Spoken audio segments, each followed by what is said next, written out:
네, 강프로입니다. 이수페타시스 보겠습니다. 자, 이수페타시스가 2.4% 빠진 상황을 금요일 날 만들었습니다. 근데 시장에 비하면 굉장히 양호한 움직임을 보였다고 볼 수 있고요. 무엇보다 중요하게 보셔야 되는 내용 중에 하나는 지금 금요일 날 하락한 그 코스피와 코스닥 그 움직임을 보면 장중에 3.5%까지 하락하는 그런 상황을 보여줬는데 이란과 이스라엘에 대한 문제 뭐 이런 부분이 반영된 결과라고 보시면 됩니다. 그런데 시장이 3.5%까지 빠지는데도 불구하고 이수페타시스의 종가는 그쵸 2.4% 정도 하락하는데 그쳤습니다. 그러면 시장 대비해서 상대적으로 강했다는 거죠. 자, 이런 상황이 왜 벌어졌을까? 첫 번째, PCB에 대한 수요가 늘어난다. 그리고 PCB에 대한 수요는 그쵸?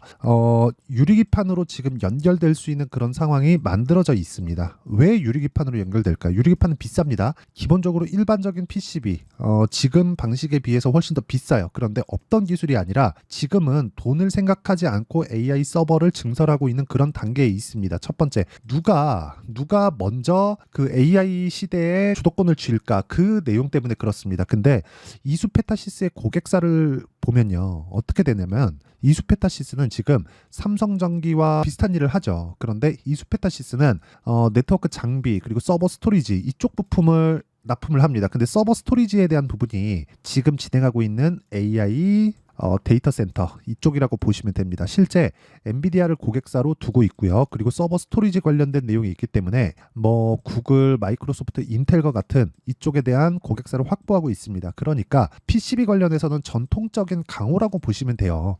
이수페타시스가 그렇고요. 그리고 무엇보다 이수그룹에서 돈 되는 사업부들을 계속해서 분할하고 있는데 그 분할하는 과정에서 이수그룹이 계속해서 그쵸 고질적으로 가지고 있던 기업에 대한 부채 문제 이런 부분도 해소되는 단계에 있기 때문에 이수페타시스에 대한 내용은 지금부터는 굉장히 긍정적으로 봐야 될 필요가 있다. 그리고 이런 부분을 먼저 반영해서 23년도에 그쵸? 다들 아실 겁니다. 23년 4월인가 이때 이수 스페셜티 케미칼이 분할 상장되면서 어떻게 됐죠? 큰 폭으로 상승세를 만들었죠. 근데 전고체 이쪽은 미래 기술이란 말이에요. 근데 이런 쪽에 앞으로 돈 될 만한 성장 사업부들을 계속해서 분할 상장을 하고 있어요. 그 중에 하나가 이수페타시스라고 보시면 되고 무엇보다 중요한 내용은 먼저 반영한 가격 때문에 높아진 주가를 이미 다 해소를 했습니다. 이미 다 해소를 했어요. 그러면 미증시가 떨어진 그 상황에서 우리가 봐야 되는 건 자, 지금 전체적으로 보면 반도체 쪽에 대한 아주 안 좋은 그런 상황이 벌어졌단 말이죠. 예를 들어서 엔비디아는 10% 정도 떨어졌고요. 그리고 암 그쵸? ARM 같은 경우에도 17% 정도 그리고 무엇보다 막 슈퍼마이크로 컴퓨터나 이런 거는 23%씩 이렇게 떨어졌단 말이죠. 이런 쪽이 전부 다 서버와 관련되어 있다 이렇게 보시면 됩니다. 그런데 미증시는 한국 시장보다 훨씬 더 높은 위치에 있었습니다. 그리고 상황이나 경기나 그런 부분도 훨씬 더 좋죠.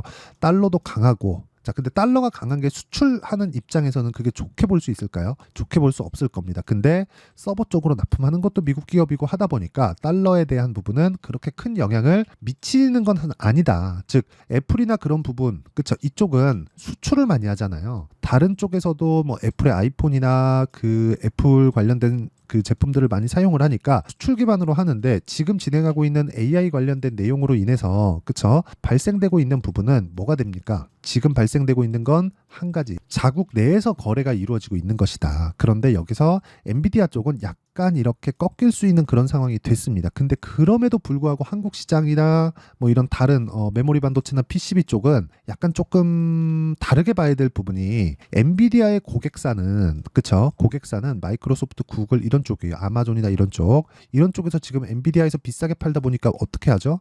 내가 자체적으로 만들어 쓸 수도 있다. 너네 너무 비싸게 받아. 이렇게 지금 압박을 주고 있어요. 그래서 엔비디아의 목적은 소프트 랜딩, 완만하게 안착시키는 거예요. 그러면 시장 파이는 커지고 엔비디아도 시장 점유율이 줄어들 걸 알고 있습니다. 알고 있어서 목적 자체가 소프트 랜딩에 있다. 그런데 이렇게 점유율이 줄 걸 알고 있으면서도 지금 현재 소프트 랜딩을 할 수 있다. 그러니까 완만한 착륙을 할 수 있다고 하는 게 시장 파이가 커져서예요. 그러면 여기서 고객사들 있죠. 마이크로소프트나 구글 이런 쪽에서 메모리 반도체 또는 PCB까지 건드릴까? 이쪽은 사실상 첨단 산업이죠. 첨단 산업인데 비메모리에 비해서는 첨단 산업이라고는 볼 수 없습니다. 그렇기 때문에 이수페타시스나 이런 쪽에 대한 수요는 계속해서 그렇죠. PCB나 이런 쪽의 수요는 계속해서 늘어날 수밖에 없는 구조를 갖춰 있다고 보시면 되고 이 갖추어진 상황에서 유리기판이나 이런 쪽으로의 발전도 있을 수밖에 없는 게 효율을 높여야 되기 때문에 그렇습니다. 이게 답이에요. 근데 이런 부분을 먼저 반영하고 있는 것이다. 그런데 23년도에 너무 많이 올랐기 때문에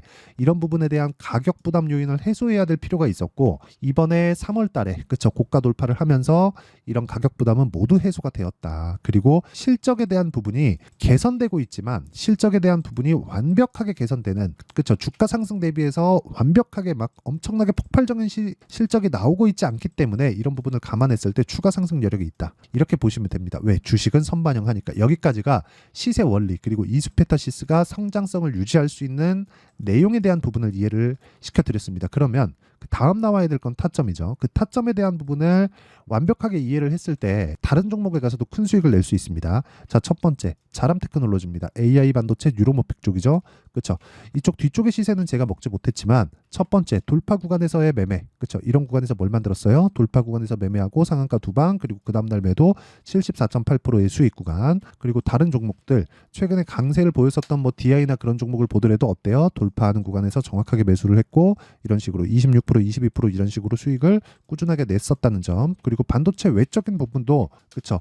계속해서 돌파 구간에 공략한 결과 매수, 매도, 매수, 매도 이런 식으로 지속적으로 매매가 가능하고 이번에도 반등을 확인하고 나서 매수한 결과 금요일 날 급락하는데도 불구하고 여기 2.7%의 상승세를 만들어냈다는 점. 그리고 그 전에도 뭐 13%, 18% 이런 식으로 수익을 내는 구조에는 철저하게 돌파 구간에 매매하는 그런 부분이 있었다. 그리고 이 내용에 대한 부분을 제가 모든 분들이 다 파악할 수 있게 소통방에서 10억 만들기 프로젝트로 진행하고 있습니다. 자, 금요일 날 내용을 보면 4월 19일 시장가 매수 2구 산업, 그쵸?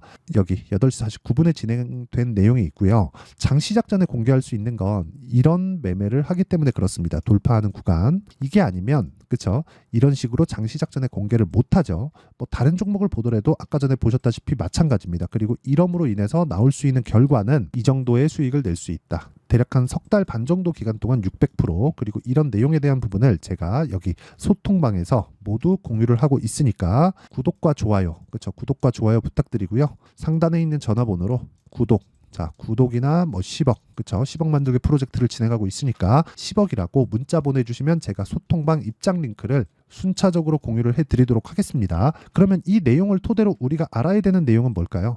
이수페타시스의 타점을 어떻게 잡아야 될까? 그건데 이수페타시스에 대한 타점은 이제 반등 확인만 되면 끝입니다. 근데 상대적으로 시장 대비해서 강했어요. 그럼 미증시가 약세를 보이고 있는 이런 상황에서 그쵸? 우리가 어떻게 해야 될까요? 미증시는 지금 뭐 금리를 또 올릴 수도 있겠는데 이런 내용까지 나오고 있습니다. 근데 그렇다는 건 경기가 그만큼 강하다는 거예요. 대량 해고에도 그 해고에 대한 인원들을 모두 흡수할 수 있을 정도의 고용이 계속해서 창출되고 있고 그렇다 보니까 물가가 천천히 낮아집니다. 그러니까 5%라는 막대한 금리, 5.5%죠 정확하게. 5.5%에 대한 그 엄청나게 높은 금리를 미국 경기가 버티고 있다는 거예요. 그러면 이 버티고 있다는 상황을 나쁘게 볼 필요가 없다는 겁니다. 그렇기 때문에 우리는 조정 구간에 매수할 수 있는 가격대, 타점 이런 부분이 필요하다. 그런데 주도주는 지속적으로 바뀌어 가니까 전체적인 내용에 대한 부분을 여기 소통방에서 진행하고 있다는 거고 소통방은 구독과 좋아요 누르면 입장이 가능하고요. 상단에 있는 전화번호로 이라고 문자 보내주시거나 뭐 10억이라고 문자 보내주셔서 구독자 인증만 해주시면 제가 소통방 입장 링크를 모두 공유를 해드리도록 하겠습니다. 그러면 이런 식의 상황을 어떻게 원리를 알아서 내가 매매를 할까? 그리고 최근에 시장이 너무 어렵고 이수페타시스도 많이 빠졌다가 올라온 상황이기 때문에 그쵸? 이수페타시스의 실시간 타점을 제가 문자로 공유를 해드리도록 할 테니까 구독과 좋아요 눌러주시고 상단에 있는 전화번호로 이수라고 문자 보내주시는 분들에 한해서만 제가 이수페타시스의 가격과 단기 보유 전략, 그쵸? 그리고 이수페타시스의 실시간 타점을 문자로 공유를 해드리도록 하겠습니다. 자, 그러면 내용 정리 한번 할게요. 미래 가치를 반영하는 주식시장의 특성상 고가 돌파는 상당한 의미를 가지고 있다. 그리고 우리는 고가 돌파한 종목만을 싸다고 매수하는 게 아니라는 겁니다. 그러면 이 구간에서 우리가 어떻게 이해해야 매매를 꾸준하게 수익 나는 구간으로 만들어갈 수 있을지. 근데 그런 과정에서도 손절하는 구간이 있겠지만 그 손절을 어떻게 풀어나가야 되는지 그리고 무엇보다 이런 부분을 이해했을 때 어느 정도까지 내가 성과를 낼 수 있는지를 모든 분들한테 제가 다 이해할 수 있게 내용 준비를 해놨으니까 영상 끝까지 시청하시고요. 모든 분들이 성공 투자하셨으면 참 좋겠습니다. 자, 24년도가 돼도 여전히 시장은 녹록지 못합니다. 이런 상황이 벌어지는 건 어쩔 수 없습니다. 이런 상황에서도 수익이 나는 종목들의 구조는 변하지 않습니다. 즉 대시세 종목에 대한 구조는 변하지 않는다는 거고, 실제 제가 소통방에서 지속적으로 이야기를 드리고 있는 내용도 대시세 종목이나 시장 주도주를 공략하는 건 철저하게 가격 분석을 하라고 이야기를 드리고, 가격 분석 이후에는 이슈에 대한 파악, 그리고 이슈를 파악하고 나서는 다시 내가 얼마에 매수할지 그 타점에 대한 부분을 지속적으로 언급을 하고 있습니다. 자, 근데 생각해 보세요. 1월 달에 시장이 굉장히 어려웠습니다. 어려운 상황에서의 어떤 종목들이 강했냐 보면 반도체와 그리고 바이오입니다. 자, 실제 여기 보면요. HLB에 제가 실제 매매한 내용을 띄워놓고 보여드리고 있는데, 1월 22일부터 매매를 시작해서 4일 동안 31%의 수익 마감이 됐고요. 그리고 여전히 신고가 종목입니다. 자, 그리고 그 다음 어보브 반도체, 이름을 보시다시피 반도체 종목이죠. 그리고 AI 반도체는 지속적으로 강세를 보이고 있습니다. 이 종목도 신고가를 먼저 달성한 이후에 제가 21%의 단기간에 21%의 큰 수익을 내고 마감이 됐습니다. 다시 재공략을 준비하고 있고, 이런 부분은 소통방에서 다 공유를 해드립니다. 자, 그리고 그 다음 코세스. 자, 코세스 같은 종목도 당연히 그쵸, 신고가 종목이고요. 그리고 반도체 종목입니다. 이 종목도 영업일 기준에서 이틀 동안 대략 한 15%의 수익 마감이 됐습니다. 내용을 한번 보시면 어떻습니까? HLB를 포함해서 뭐 30%, 20%, 뭐 15% 이런 식의 수익이 지속적으로 발생하고 있는데, 이 세 종목 모두 다 신고가 종목이고 1월 달에 시장이 약세를 보이고 있는 구간에서도 강했었던 그런 종목입니다. 특징점이 하나 있는데, 그 이슈에 앞서서 가격이 먼저 반영했다는 거죠. 자, 근데 그게 기업 밸류업 프로그램이라고 하죠.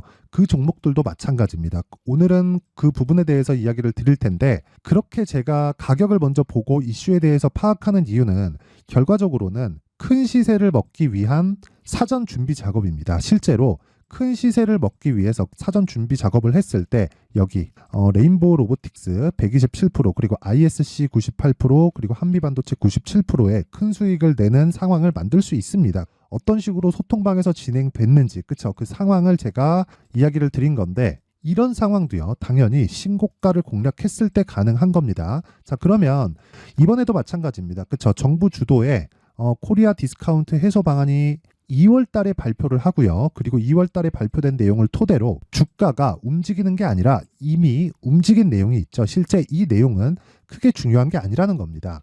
실제 움직인 내용을 보면, 자, 기아차입니다. 실제로 12월 달에 신고가를 만들어 놓고 정부에서 입김을 불어 넣으니까 순식간에 기아차를 포함해서 현대차 같은 거대 기업들의 주가가 2주도 채 되지 않아서 40% 정도의 큰 시세를 냅니다. 자, 그러면 우리는 어떤 종목을 봐야 될까요? 이슈를 파악해야 되는 것도 맞지만 철저하게 가격에 맞춰서 매매를 해야 되는 게 당연히 중요합니다. 정부가 주도하는 정책 방향이 있겠죠. 그 방향에 맞춰서 우리가 종목을 찾을 필요가 있다. 자, 그러면 답이 나왔습니다. 정부가 주도하는 방향에 맞춰서 제2의 기아차를 찾는 게 지금은 중요하다. 근데 정부 정책의 방향에 맞게 가자.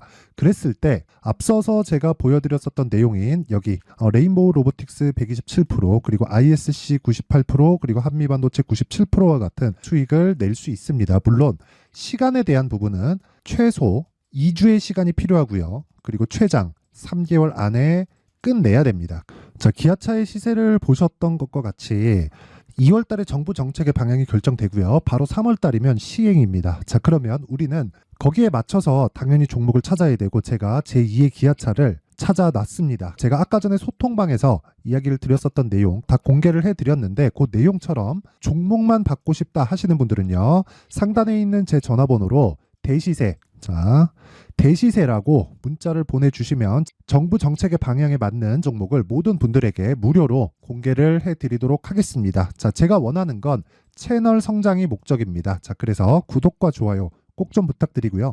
모든 분들이 정부 정책에 맞는 방향으로 매매를 이어가서 큰 수익 보셨으면 좋겠습니다.